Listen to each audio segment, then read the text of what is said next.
네, 2월 마지막 주 예배 함께 나가겠습니다. 사순절 첫째 주일입니다. 함께 꽃들도 찬양하시면서 예배로 나가겠습니다. 이곳에 생명샘 솟아나 눈물고 저 지나갈 때에 모자라 열매 맺히고 웃음소리 넘쳐나리라.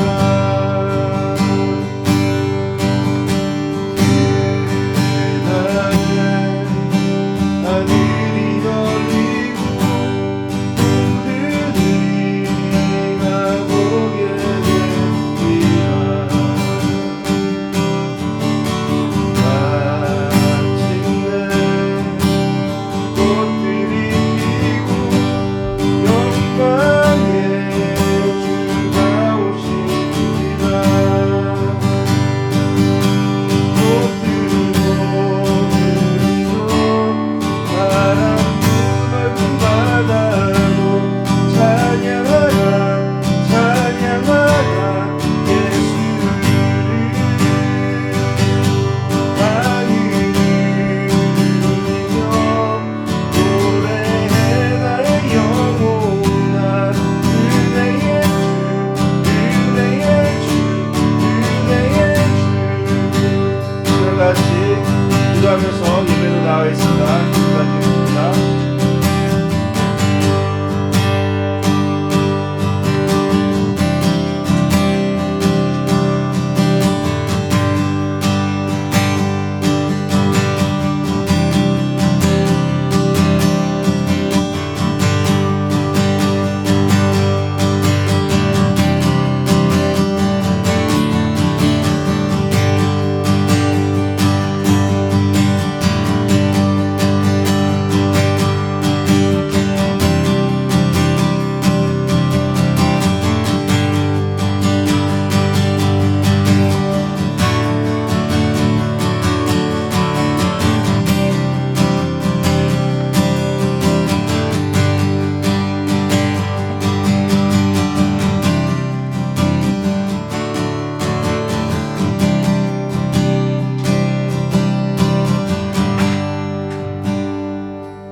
내가 사람의 방언과 천사의 말을 할지라도 사랑이 없으면 소리나는 구리와 울리는 꽹과리가 되고, 내가 예언하는 능력이 있어 모든 비밀과 모든 지식을 알고 또 산을 옮길 만한 모든 믿음이 있을지라도 사랑이 없으면 내가 아무것도 아니요.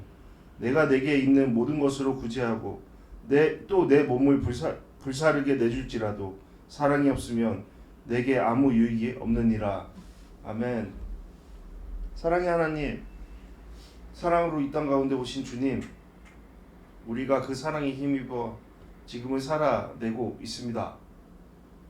주님, 때로는 우리의 감정이 앞서서, 우리의 생각이 앞서서 그 모든 것을 뒤로하고 마치 내 능력으로 지금을 살아내고 있노라고 주장하는 시간을 보낼 때가 많이 있음을 고백합니다.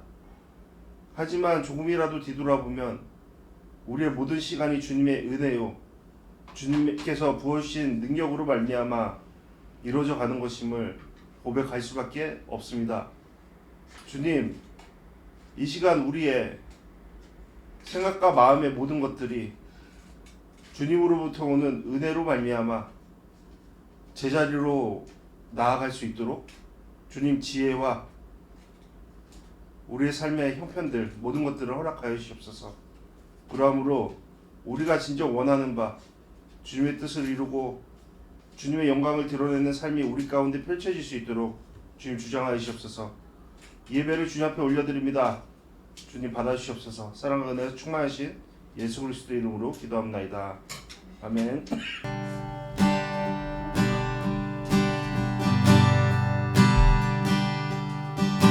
주님과 함께하는 고요한 시간, 주님의 보좌 앞에 내 마음을 쏟네. 모든 것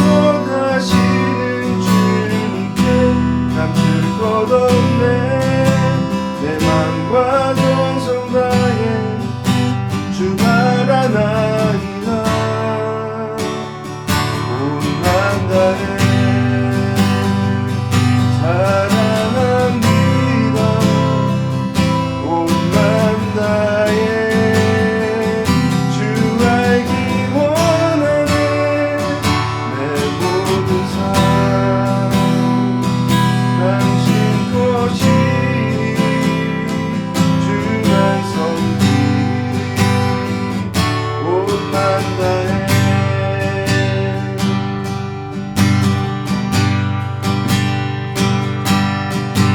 나 염려하지 않아도 됐을 거다 하시니 나 오직 그의 얼굴 흥하게 하소서. 나 이해할 수 없을 때라도 감사하며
감사합니다.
하겠습니다. 나는 전능하신 아버지 하나님 천지의 창조주를 믿습니다. 나는 그의 유일하신 아들 우리 주 예수 그리스도를 믿습니다. 그는 성령으로 잉태되어 동정녀 마리아에게서 나시고 본디오 빌라도에게 고난을 받아 십자가에 못 박혀 죽으시고 장사된 지 사흘 만에 죽은 자 가운데서 다시 살아나셨으며 하늘에 오르시어 전능하신 아버지 우편에 앉아 계시다가 거기로부터 살아있는 자와 죽은 자를 심판하러 오십니다. 나는 성령을 믿으며 거룩한 공교회와 성도의 교제와 죄를 용서받는 것과 몸의 부활과 영생을 믿습니다. 아멘. 아멘. 네. 말씀 보겠습니다. 말씀은 사도행전 2장 1절에서 13절까지의 말씀인데요. 오늘은 2장 1절에서 6절까지의 말씀 읽겠습니다. 제가 쭉 읽어갈게요. 마침내 오순절이 이르렀을 때 그들이 모두 함께 한 곳에 모여 있었습니다. 그때 하늘로부터 갑자기 급하고 강한 바람 소리가 있었는데 그들이 앉아있던 온 집을 가득 채웠습니다. 그리고 마치 불같은 혀들이 갈라지는 것이 그들에게 나타나 그들이 각 사람 위에 임했습니다. 그러자 모두 성령으로 충만함을 받고 성령께서 그들에게 말하게 하심을 따라 그들이 다른 방언으로 말하기 시작했습니다. 그때 세계 각 나라로부터 온 경건한 유대 사람들이 예루살렘에 머물고 있었습니다. 그런데 이런 소리가 나자 많은 사람들이 모였는데 각기 자신들의 언어로 제자들이 말하는 것을 듣고 모두 어리둥절했습니다. 아멘. 네. 오늘은 어찌된 일인가 라는 제목으로 말씀 나누도록 하겠습니다. 여러분 감각에 대해서 어떻게 생각하십니까? 감각, 감각, 느낌인가요? 감각은 감정이 아니라 쌓여온 삶의 실제를 통해서 온다라고 저는 생각합니다. 이런 비슷한 생각을 디자이너 조수용 씨라고 아시죠? 네이버 이렇게 하시고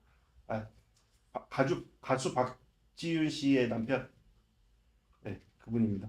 되게 유명한 디자이너신데 이 조수용 씨의 1의 감각에도 감각에 대한 이야기가 꽤 긴 챕터를 할애해서 소개가 되는데 우리는 흔히 감각을 천재의 것, 타고난 것이라고 생각하는 경우가 많습니다. 그러나 조수용 씨는 감각이란 타고남이 아니라 오랜 시간과 노력을 통해 얻어지는 결과다라고 책에서 말하고 있습니다. 많은 시간과 집중, 분석과 시행착오가 쌓여서 만들어지는 것이 바로 감각이다라는 것이죠. 그래서 감각적인 디자인은 어떻게 탄생하나요? 라는 질문에 이 조수영 씨는 볼펜 디자인을 예로 듭니다. 처음 볼펜 관련해서 디자인 의뢰를 받을 때 가장 중요한 것은 마음가짐이다라고 말합니다. 의뢰자의 의도를 정확히 파악하고 맡은 일을 결코 대충 하지 않겠다라는 태도입니다. 대가보다는 중요한 것이 책임감입니다. 이 태도는 곧 철저한 분석으로 이어집니다. 볼펜의 정의와 역사, 핵심 기술, 가장 많이 팔린 제품, 가장 쓰기 좋은 제품 등 관련 자료를 폭넓게 수집하고 분석하기 시작합니다. 그러다 보면 처음에는 생소하지만 점점 그 대상의 본질에 가까이 다가가는 것이죠. 그리고 그 다가감에 따라 의뢰자의 의도와 디자이너의 어떤 감각이 함께 어우러져서 새로운 제품이 탄생하는 겁니다. 우리는 종종 감각을 영감의 순간이라고 생각할 때가 많죠. 그래서 우리가 상상하기로 카페에 앉아 있다가 번뜩 떠오르는 생각, 산책을 하다가 스쳐간 이미지 같은 그것을 감각이라고 생각할 때가 많습니다. 그러나 실제로 감각이라는 것은 그러한 순간적인 영감과는 좀 다른 것 같습니다. 충분한 시간과 집중 속에서 실제를 분석하고 기존의 흐름을 파악하고 디자인이라면 의뢰인의 요구를 이해하는 과정을 거쳐서 만들어지는 것이 바로 감각이다라는 것이죠. 하나의 새로운 볼펜을 만들기 위해서도 수많은 분석과 전략, 빼고 더하는 과정이 필요한 것이죠. 그러니 어쩌면 감각이라는 것은 순간적인 느낌적인 느낌이라기보다는 수많은 관찰과 실패, 성실한 시간과 훈련이 쌓여서 만들어지는 결과물이라고 할 수 있는 겁니다. 그래서 조수영 씨는 감각을 이렇게 말합니다. 현명하게 결정하는 능력, 그것이 감각이다. 저는 이 말이 참 마음에 와 닿았는데요. 생각해보면 제가 설교를 준비하는 과정도 다르지 않은 것 같아요. 하나님께 영감을 위해서 기도는 하지만 동시에 제가 하는 것은 그저 가만히 기다려서 영감을 이렇게 구하는 것만은 아닙니다. 한편의 설교를 위해서 일주일 동안 본문을 연구하고 관련 책이나 논문들을 살펴봅니다. 그리고 삶 속에 그것을 저희 이야기로 풀어가기 위해서 저의 삶을 점검하고 적용해 갑니다. 그것이 오늘 말씀으로 나타나는 것이죠. 그러니 설교의 감각 또한 어디선가 떨어지는 영감이라기보다는 준비된 시간과 노력이 녹아든 결과라고 말할 수 있는 것이죠. 막연한 상상력이 아니라 실제에 대한 하나님의 말씀의 실제에 대한 공부와 실제 나의 삶 속에 이루어지는 것들에 대한 연구, 탐색, 관찰 등이 어우러진 것이 아닐까 생각해 봅니다. 그래서 저는 항상 이렇게 질문해요. 하나님께서 이미 허락하신 이 성경은 무엇을 말하고 있는가? 실제는 무엇인가? 역사적인 사실은 무엇인가? 그리고 이 역사적인 사실이 살아서 나에게 전달될 때 그 의미는 어떻게 나의 삶 속에서 적용되는가? 그리고 이 말씀을 듣는 우리 가운데 이 말씀은 어떻게 전해져야 하는가? 그것을 고민하는 것이죠. 그러니까 우리가 생각하는 설교의 감각이라고 말할 때에도 이 감각이라는 것이 단순히 어떤 느낌적인 느낌은 아니다라는 겁니다. 그래서 신앙도 마찬가지인 것 같아요. 신앙도 사실은 이러한 쉽게 말해서 시간의 쌓임, 노력의 쌓임, 곧 훈련을 통해서 성숙해져 가는 겁니다. 우리의 신앙은 감각적인 것이 아닙니다. 느낌적인 것이 아닙니다. 삶의 쌓임입니다. 히브리서 5장 12절에서 14절은 그래서 이렇게 말하죠. 단단한 음식은 성숙한 사람의 것이다. 그들은 끊임없는 훈련으로 연단된 분별력을 지니고 있어서 선과 악을 분별할 줄 아는 사람이다. 여러분 여기서 중요한 단어가 뭐죠? 훈련과 분별력이죠. 히브리서 기자는 영적인 성숙들, 우리의 영적인 것들이 우리의 느낌적인 느낌이 아니고 우리의 감정의 고조로 이루어진다라고 설명하지 않습니다. 오히려 끊임없는 훈련을 통해 연단된 사람만이 선과 악을 분별하는 분별력을 지니고 그것으로 살아낸다라고 말합니다. 그리고 여기에서 빠질 수 없는 것이 뭐예요? 의뢰인의 의도입니다. 곧 말씀하시는 자의 의도이죠. 그것은 하나님의 말씀인 것이죠. 하나님의 말씀. 하나님의 말씀을 중심으로 그것으로 살아내려는 우리의 삶의 실제, 그것을 통해서 우리의 삶의 신앙의 성숙들이 이루어져 간다는 것을 말하는 겁니다. 헨리 라우엔이라는 여러분 많이 들어봤죠? 영성가는 이렇게 분별을 이렇게 말합니다. 분별이란 우리가 각자의 소명과 공동의 사명을 이루기 위해 하나님의 사랑과 방향에 귀를 기울이는 것이다. 여러분 이러한 하나님의 사랑과 방향에 귀를 기울이는 이러한 과정들은 단순히 우리의 느낌만으로만 되는 것이 아니죠. 자연스러운 추구를 통해서만 되는 것이 아닙니다. 거기에 뭐가 필요해요? 그것을 사랑하고 그것을 추구하려는 삶의 태도, 마음가짐에서 시작되는 것이죠. 따라서 히브리서 기자가 여기에서 책망했던 것도 바로 이것이죠. 시간이 지났음에도 여전히 초보에 머물러 있는 모습. 여러분 시간이 지나도 우리는 초보적일 수 있어요. 시간이 지나도 나이가 들어도 우리의 신앙은 유치한 그 상태 그 자체일 가능성도 커요. 무엇을 하지 않으면 말씀 속에서의 노력과 연단의 과정이 없다면 말씀에 익숙하지 못하고 단단한 음식을 먹지 못하는 상태. 그렇다면 우리는 어떠한가? 오늘 생각해 보자고요. 우리는 영적인 삶을 말하면서도 그것을 단지 위로부터 오는 능력으로만 생각하지 않습니다. 느낌적인 느낌. 나의 마음에 뭔가 동의가 되고 그럴 때만 움직이는 삶의 훈련은 전혀 없고, 그래서 조금이라도 순종의 주제가 내 삶 가운데 오면 그것을 회피하는, 왜? 나의 감정이 그것을 허락하지 않기 때문에. 그런 모습을 취하고 있지는 않습니까? 분명 항상 하나님의 삶을, 하나님의 뜻을 이루는 삶을 살아내기 위해서는 그에 합당한 시간과 노력이 필요하다는 것이죠. 자연스러움이 아닙니다. 우리가 생각하는 그 자연스러운 느낌이 아닙니다. 오늘 말씀에서도 우리는 그것을 확인할 수 있어요. 느낌적인 느낌이 얼마나 위험한 것인지. 그리고 신앙은 느낌적인 느낌이 아니라 실제의 삶 가운데 흘리는 땀과 시간이라는 거죠. 네, 오늘 말씀 우리가 너무나 잘 아는 말씀이죠. 성령의 강림하심, 그 사건을 다루고 있는 말씀입니다. 기독교, 교회에 있어서 이 말씀은 굉장히 중요한 위치를 차지하고 있어요. 왜냐하면 이것이 기독교의 시작이기 때문이죠. 오늘 말씀의 시작은 제자들이 모두 함께 한 곳에 모여 있었다라는 언급으로 시작됩니다. 여러분, 제자들이 여기에서 함께 모인 이유가 뭐죠? 뭘까요? 우리가 계속 이야기하고 있죠.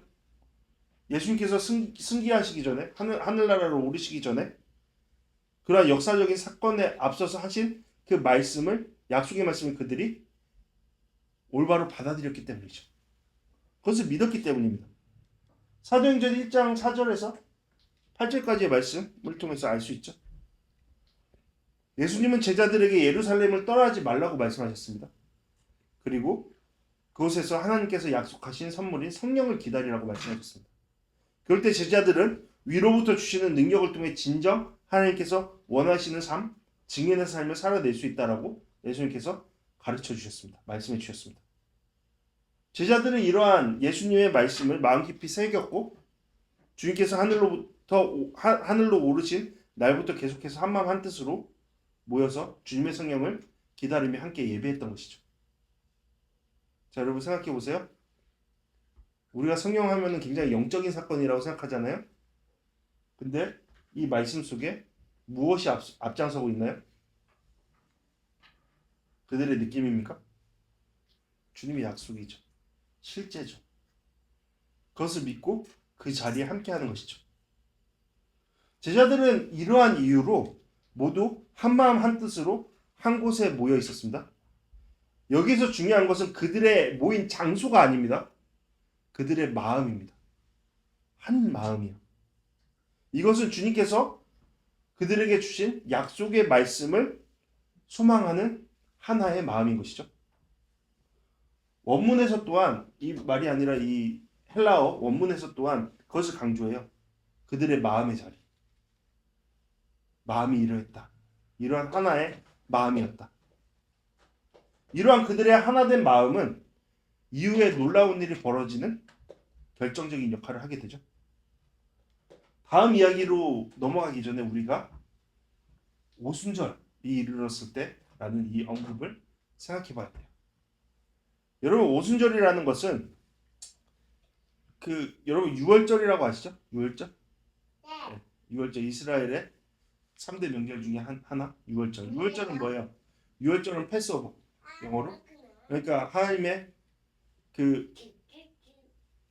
하나님의 은혜를 통해서 이스라엘 민족이 이집트의 노예 생활을 청산하고 해방되는 그때, 그죠? 문설주의 피를 발라서 이렇게 패스오버 됐다. 죽음에서 패스오버 됐다. 그것을 의미하는, 상징하는 유월절. 그 유월절 이후에 50일이 지난, 그러니까 유월절 후 첫 안식일로부터 50일째 되는 날의 의미를 갖는 것이 바로 이 날이고요.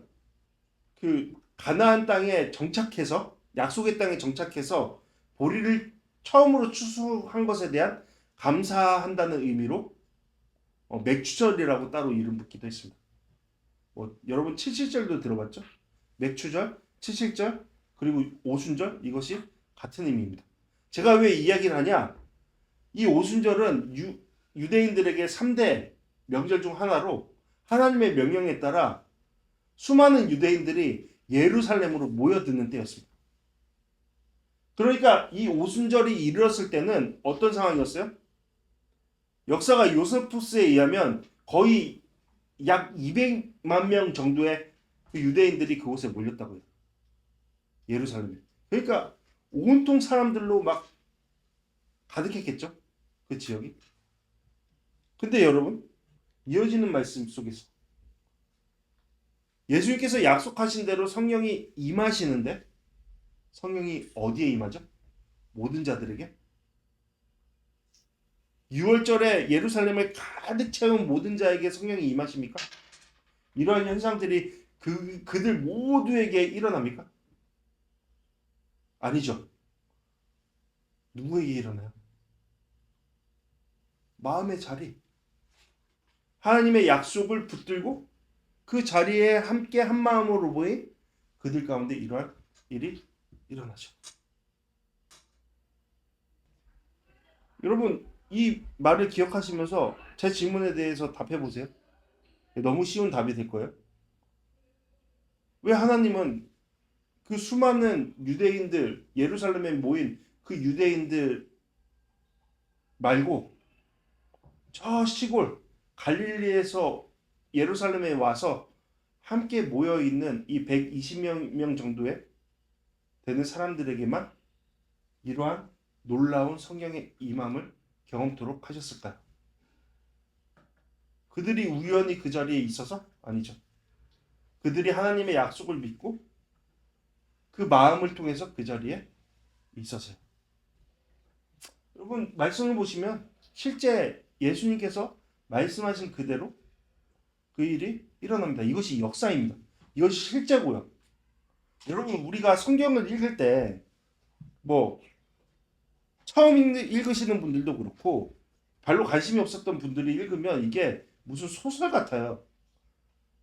그죠? 소설처럼 읽어요. 하지만 이것은 역사적인 사실입니다. 여러분, 저랑 성경에 대한 묵상을 할 때도 그렇고 저의 말씀을 들을 때도 그렇고 저는 역사적인 사실에 기인한 것들만 여러분들하고 이야기를 하는 겁니다. 이건 역사입니다. 근데 어떤 역사예요?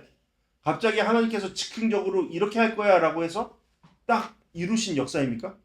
아니죠.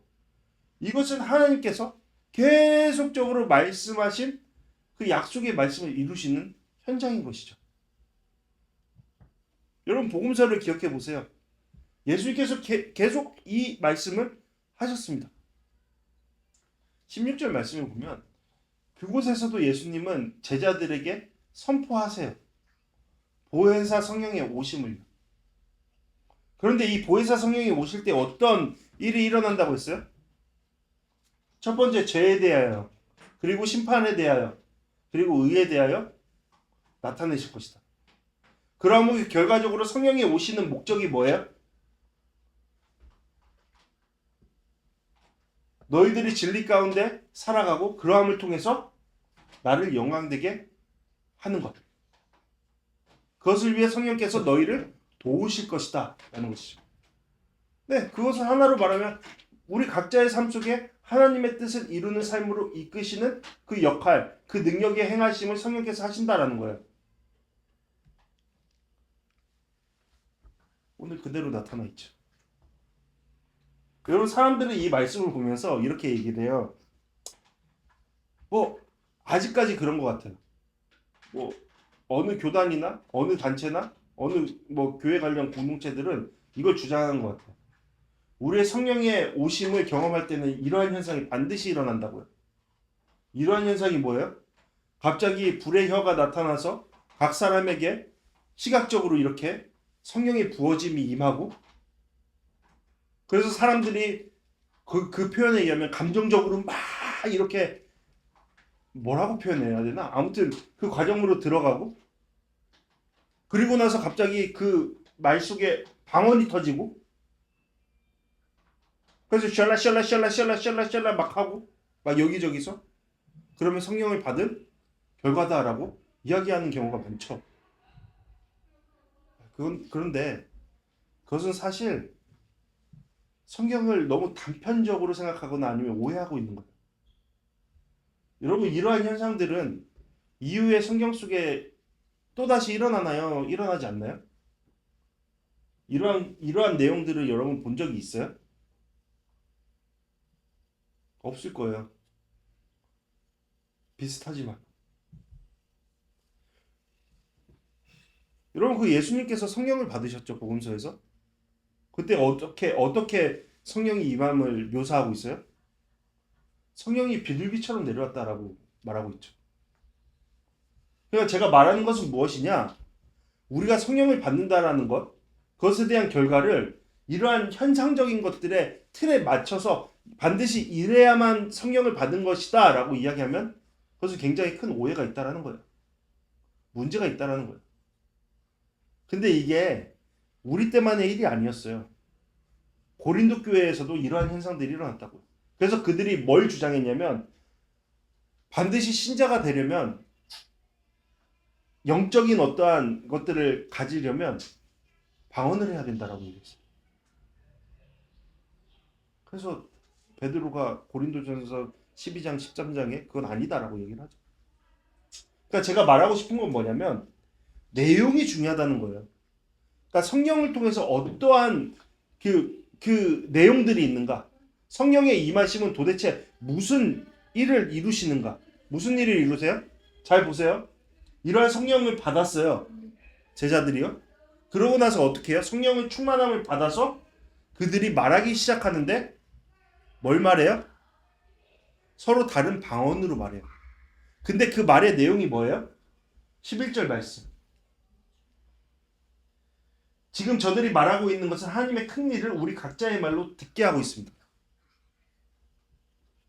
이해되세요, 여러분? 여러분 산만한 것 같은데 이해하셔야 돼요. 자, 여기에서 방언으로 말하기 시작해요. 방언이라는 건 뭐예요? 샬라가 아니에요. 각자의 지방의 세계 곳곳에 언어를 말하는 거예요. 그러니까 일본어, 중국어, 영어, 그런 것들을 이야기하는 거예요. 그러니까 외국어로 말하기 시작했다는 거예요. 근데 이것을 듣는 사람들이 이해할 수 없는 언어다? 아니라는 거죠. 이들이 듣고 있잖아요. 무엇으로요? 자신들의 언어로요. 자신들이 살아왔던 삶의 자리에 언어로 지금 듣고 있는 거예요. 근데 그 언어의 내용이 뭐예요? 그 언어에 담긴 내용이 하나님의 큰 일을 우리 각자의 말로 듣고 있습니다라고 얘기하죠. 하나님의 복음을 선포하는 거예요. 어떻게 해요? 그들이 성령을 통해서 충만함을 받고요. 여러분 이 내용을 우리가 잘 기억해야 돼요. 우리가 성령을 받으면 어떻게 해야 되냐? 보혜사 성령은 예수 그리스도의 이름에 영광이 되는 자리로 우리를 이끈다. 그러한 일들이 지금 일어나고 있는 것이죠. 우리는 이것을 보면서 그것을 봐야 돼요. 하나님의 약속이 이 자리에서 일어나고 있는 거예요. 고로 하나님께서 그때 이 사람들에게 방언이라는 것을 놀라운 역사를 주세요. 이루세요. 근데 그 방언은 이 사람이 특별해서가 아니라 이 방언을 통해서 뭘 하시기 위해서요? 그곳에 성령을 받지 못한 자들, 아직 예수 그리스도의 이름을 믿지 못하는 자들에게 이 성령 받은 자들을 통해서 예수 그리스도의 이름을 선포케 하는 거예요.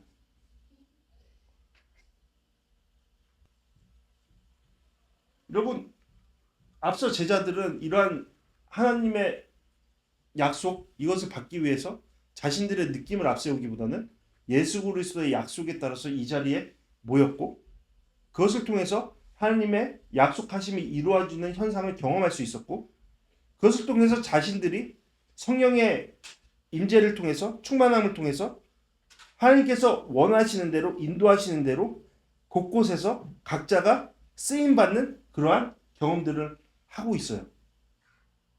여기에는 우리가 생각하는 어떤 느낌적인 느낌이 존재하지 않죠. 가장 앞선 것이 뭐예요? 하나님의 주권과 하나님의 약속이에요. 그런데 제가 여기에서 비교하고자 하는 것은 이거예요.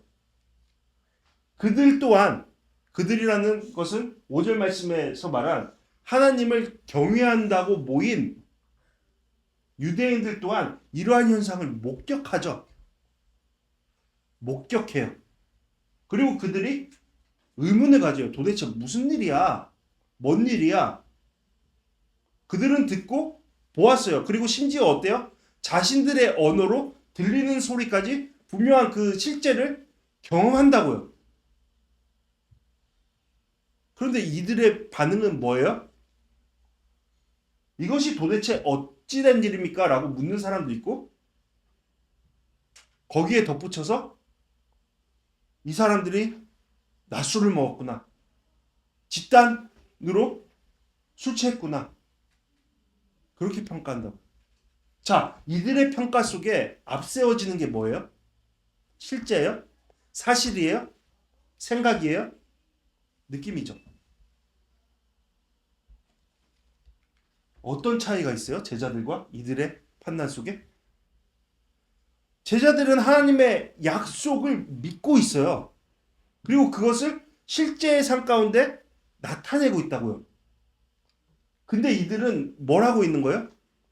사실은 사실이고 그 사실을 뒤로 하고 뭐 방어 기제인지 집단적 방어 기제인지 뭔지 모르겠는데 편향된 시각으로 자신의 감정을 앞세워서 이것은 거짓이야라고 하고 있다고요.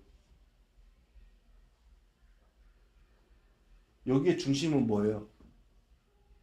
그들의 마음이죠. 느낌이죠. 그것을 생각해 봐야 된다는 거예요. 왜요? 우리 또한 이쪽에 속할 때가 너무 많거든요. 영적 감각을 이야기하면서 나의 느낌을 앞세울 때가 너무 많거든요. 여러분 제가 부끄러운 얘기 하나 할게요. 정확히 기억나지 않지만 한 3년 전인 것 같아요. 코로나 기간이었어요. 로아가 걷고 말하는 것이 어느 정도 될 때였는데 하루는 정수기 필터를 교환하기 위해서 정수기 관리를 위해 관리자가 업체에서 저희 집에 왔어요. 당시 감기 기운이 있어갖고 방 안으로 여러분 들어봤어요. 제가 하도 많이 말했어요. 방 안에 들어가 있었어요. 서재. 그리고 안에는 로아 이렇게 돌보느라 정신이 없었고. 그렇게 시간이 흘러서 정수기 교체가 다 끝났고 그러고 나서 이제 그분은 가시고 제가 밖으로 나왔는데 뭔가 이상한 거예요, 느낌이. 그래서 뭔가 이상하다, 느낌이 이상해 하다가 거실에 있는 식탁을 딱 봤는데 저희 결혼 반지가 없어진 거예요. 이 뭐야? 그러다가 주변을 막 살폈는데도 없어요. 아무리 찾아도 없어요. 그래서 이번에 이사하면 혹시나 찾을 수도 있겠지 했는데 없어요. 아, 느낌이 확신이 되고 믿음이 되고 그 믿음을 이제 선포하는 자리로 가는 거죠. 여러분들 몇 번 들었잖아요, 저한테. 야, 그거 진짜 어떻게 결혼 반지를 훔쳐갈 수 있어요? 뭐 해요? 막. 그러니까 주변을 이렇게 만들고 주변에도 막 그렇게 얘기하고 그리고 심지어 그 업체에 전화해갖고 관리자도 바꿔달라고 하고 우리가 선신 쓰듯이 우리가 이것을 더 큰 일로 만들고 싶지 않고 그냥 관리자만 바꿔달라고. 그런데 어제요, 이 느낌에 대한 설교를 준비하기 위해서 막 책도 정리하고 주중에 묵상했던 게 있어서 또 이렇게 하고 하는데 갑자기 아내가 불러요. 로아방으로 빨리 오래요. 갔어요. 저길 보래요. 봤더니 로아의 그거 있죠? 화장대. 화장대 안에 깊숙이 있는 것을 보래요. 화장대 서랍 뒤편에 요게 있는 거예요. 구석에 박혀서 아마도 로아가 로아가 식탁에 있는 거를 갖다가 거기다 넣었는데 그게 이사하는 과정에 이렇게 하다가 뒤편으로 넘어갔고 다행히 거기에는 뭐 별다른 구멍이 없어서 거기 구석에 딱 박혀 있었던 거죠. 제가 그거를 딱 확인하는데 순간적으로 와, 이 모든 것들이 지난 시간들이 오버랩 되면서 얼마나 부끄러운지 얼마나 얼굴이 붉어지는지 와, 여러분들 많이 들어봤잖아요. 제가 많이 얘기했잖아요.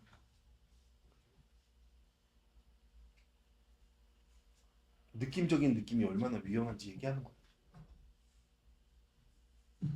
느낌이 확신이 되고 믿음이 되고 그 느낌으로 공동체를 이루는 거죠.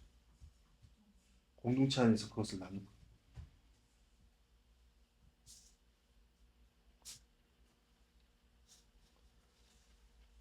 제가요, 여러분들 설교하면서도 그렇고 같이 이렇게 이야기하면서도 그렇고 감정을 믿으면 안 된다라는, 감정은 믿음의 대상이 아니라는 것을 많이 이야기했죠.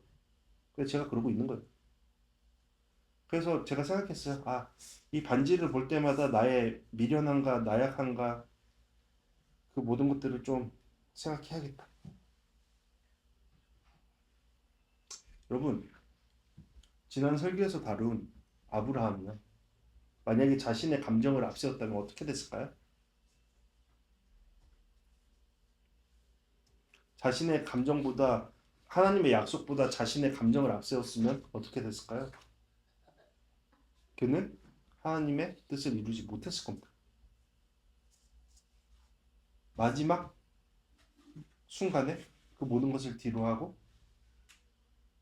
아무것도 아닌 인생으로 전락했을 겁니다.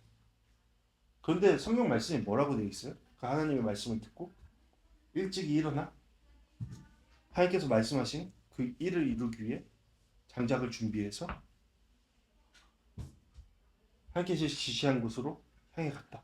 그리고 그는 계속해서 눈을 들어 그것을 바라보면서 나아갔다. 이 안에 그의 감정이 없는 게 아니죠. 감정이 있었을 거예요. 여러 감정들이 솟아났겠죠. 하지만 그는 믿지 않았죠. 자신의 감정, 느낌을. 뭘 믿었어요? 하나님의 약속을 믿었죠. 하나님께서 주신 말씀을 믿었죠.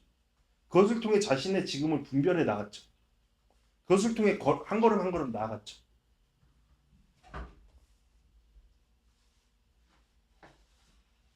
그렇게 많은 분들이 하나님의 음성을 들어요. 그래서 하나님의 음성을 듣고 그렇게 얘기를 해요. 여기저기 와서. 근데 보면 그건 하나님의 음성이 아니에요. 그들의 느낌이고 그 끝자락에는 자신의 영빨을 드러내기 위한 어떤 노력이 있어요. 여러분들 많이 경험했죠? 물론 하나님께서 말씀하시죠. 그런데 그 말씀하심의 가장 큰 목적은 뭐예요? 그것을 통해 하나님의 영광이 드러나게 하신다는 거예요. 대부분 하나님의 영광보다 그들 자신들의 영광이 드러날 때가 많죠. 여러분들도 각자 잘 돌아봐야 돼요. 여러분 무엇을 따르고 있습니까? 여러분 우리는 무엇을 따르고 있습니까? 여러분들의 감정 너무 믿는 거 아니에요? 여러분들의 감정을 너무 신뢰하는 거 아니에요? 여러분들의 느낌을 너무 믿어버리는 거 아니에요? 그것이 여러분들의 삶을 움직이는 원동력이 되고 있는 거 아니에요? 근데 그게 진짜 믿을 만한 거예요? 오늘 말씀에 이 사람들처럼요. 이 사람들은 지금 뭐 하고 있는 거예요? 이러한 현상을 보고도 자신들의 느낌을 믿어버리고 그리고 공동체를 형성해 버리는 거죠. 그 느낌을 같이 이렇게 이야기하고 그들 각자의 주장이 함께 힘을 얻을 수 있는 공동체예요. 문제죠, 문제. 그럼 우리에게는 이런 문제가 없습니까? 비행기 조종사가요, 비행을 할 때 자신의 느낌이 아닌 계기판에 집중해서 비행하죠. 그래서 비행하는 조종사가 가장 위험한 때는 자기를 믿는 거예요. 왜냐면 하늘 높이 올라가면 이것이 바다인지 구름인지 모를 때가 너무 많거든요. 그리고 이것이 동쪽으로 가는지 서쪽으로 가는지 남쪽으로 가는지 북쪽으로 가는지 모르거든요. 조종사가 집중해야 될 건 뭐예요? 계기판이죠. 여러분 우리의 신앙에 적용해 보자고요. 우리의 신앙에 있어서 우리가 집중해야 될 건 뭐예요? 우리에게 말씀하신 하나님의 말씀이시죠. 우리의 삶을 의뢰하신 하나님의 말씀이시죠. 그렇다면 우리에게 가장 먼저 중요한 건 뭐예요? 그 뜻을 이루고자 하는 마음가짐이죠. 그리고 그 다음에 필요한 건 뭐예요? 그 마음가짐을 통해서 그 하나님의 뜻을 이루고자 하는 삶의 자리죠. 거기에는 뭐가 중심이 돼야 돼요? 나의 느낌? 우리가 생각하는 그 영빨? 아니죠. 하나님께서 이미 우리 가운데 주신 말씀이죠. 그게 뭐예요, 여러분? 그게 뭐예요? 이거예요. 여러분 성령 받으셨어요? 성령 받으셨어요? 내 안에 내주하시는 성령께서 나의 삶을 이끌고 계세요? 그 약속을 믿어야 된다. 그 약속을 믿어야 된다고요. 딴 것이 아니라 그 약속을 믿어야 된다고요. 보혜사 성령께서 반드시 이러한 삶으로 나의 삶을 이끌 것이다라는 것을 믿어야 된다고. 이것이 우리의 계기판이라고요. 그런데 많은 사람들이 영이라고 해서 다 믿어버린다고요. 이 말은 뭐예요? 영이라고 다 믿지 말고 너의 느낌을 믿지 말고 너의 솟아나는 그러한 감각들을 믿지 말고 하나님으로부터 나온 것인지를 생각해봐라. 시험해봐라. 생각해. 시험해. 사실 그대로의 것들을 분별해. 분석해. 여러분 우리의 느낌 그만 믿어야 된다고요. 대부분은 요거예요. 이들이 하는 게 뭐예요? 우리를 하나님 앞으로 더 이상 가지 못하게 하는 것들이죠. 숱하게 많이 봤어요, 여러분. 저한테 찾아와요. 저랑 대화하는데 갑자기 길거리를 걸으면서 느낌적인 느낌이 안 좋았대요. 그래서 같이 이야기를 나누는데 바로 이 느낌이었구나라고 하나님이 자기한테 말씀해 주시는 거래요. 그러면서 목사님은 지금 하나님의 음성을 듣고 저한테 이야기를 하시지만 제 마음은 그것을 거부한다. 그런 것들을 해요. 근데 아니거든요. 저는 하나님의 음성을 듣고 그 얘기하는 게 아니거든요. 여러 가지 현상들과 여러 가지 과정을 볼 때 그게 필요하지 않을까라고 이야기하는 거거든요. 물론 아닐 때도 있지만. 그러니까 그러한 삶의 방식을 가지니까 제가 말하는 것도 그렇게 받아들이는 거예요. 이 목사님은 자신의 느낌적인 느낌대로 이렇게 얘기하는 거죠. 그 느낌 받을 수 없어! 이렇게 하는 거죠. 못 나가는 거예요. 어디로 못 나가는 거예요? 하나님의 뜻대로 못 나가는 거예요. 뭘 앞세울 때? 나 자신을 앞세울 때요. 여러분 제가 주로 자주 하는 얘기 있죠? 나의 수준에서 불편한 것들이 정말 잘못된 것이다 라고 우리는 어떻게 믿을 수 있어요? 내 느낌상 저거는 아닌 것 같아 라는 그 느낌이 확실하다는 걸 우리는 어떻게 말할 수 있어요? 그게 사실이에요? 우리는 쉽게 말해서 이거잖아요. 우리한테 익숙하지 않은 것은 불편한 거잖아요. 우리가 익숙하지 않다고 해서 그것이 잘못되었다고 누가 말할 수 있냐고요. 오히려 우리가 익숙하지 않은 다른 무엇이 오히려 우리를 유익하게 하는 경우가 훨씬 허다하죠. 그러니까 오늘 말씀의 결론은 이거예요. 다 믿지 말라고요. 심지어 나의 느낌조차 믿지 말라고요. 우리가 믿어야 될 대상은 누구예요? 하나님이요. 그쵸, 하나님. 우리에게 약속을 전하신 그 하나님을 믿고 나아가는 거예요. 그럴 때 우리의 삶은 하나님께서 뜻하신 바 오늘 말씀처럼 하나님의 뜻하신 바를 이루는 통로가 되어서 나아가는 거예요. 근데 위로가 되는 말씀이 있어요. 이것만 언급하고 오늘 마무리합니다. 여러분 오늘 말씀 속에서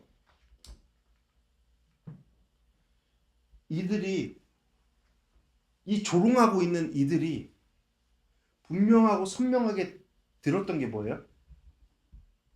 하나님의 말씀입니다.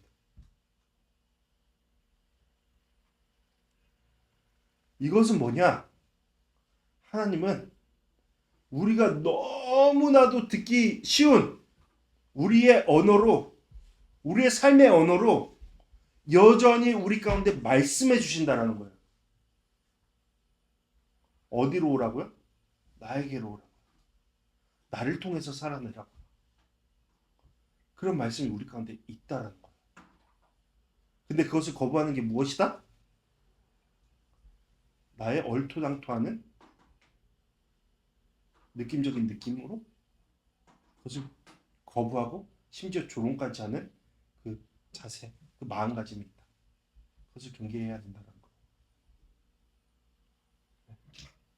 바라는 것은 우리 모두가 우리 가운데 여전히 말씀하고 계신 주님의 말씀을 올바로 분별하고 그것으로 살아내고 결국에는 하나님의 뜻을 이루는 삶의 모습을 취하기를 간절히 바랍니다. 하나님은 너를 지키시는 자 너의 우편에 그늘 내시니 낮에 해와 밤의 날도 너를 잊지 못하리. 하나님은 너를 지키시는 너의 관란을 영케하시니 그가 너를 지키시리라. 너의 출입을 지키시리라. 눈을 들어 산을 보아라. 너의 도는 어디서 오나. 천지 지으신 너를 만드신 여호와께로다.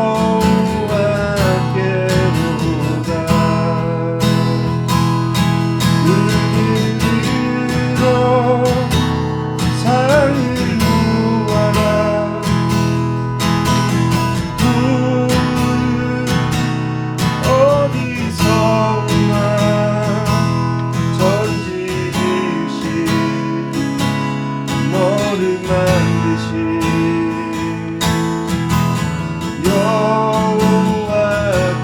여호와께로다. 함께 기도하며 나가겠습니다.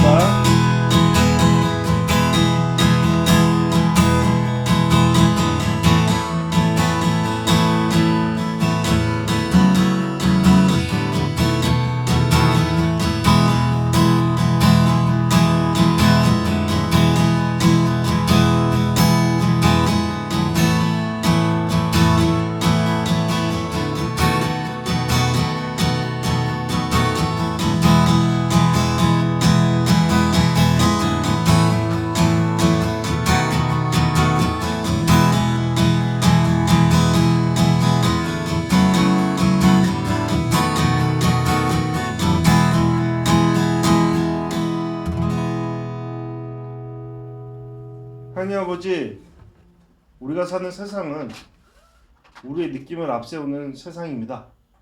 그러므로 나의 마음에 맞으면 옳은 것이고 나의 마음에 맞지 않으면 틀린 것이다 라고 주장하는 세상 한복판에서 우리는 살아가고 있습니다. 이러한 때에 우리에게 지혜가 절실합니다.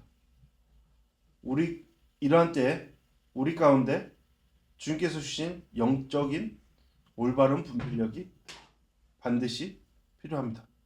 그것이 우리를 선악간에 분별하게 하고 우리가 선한 길로 나아가도록 이끄는 능력이기 때문입니다.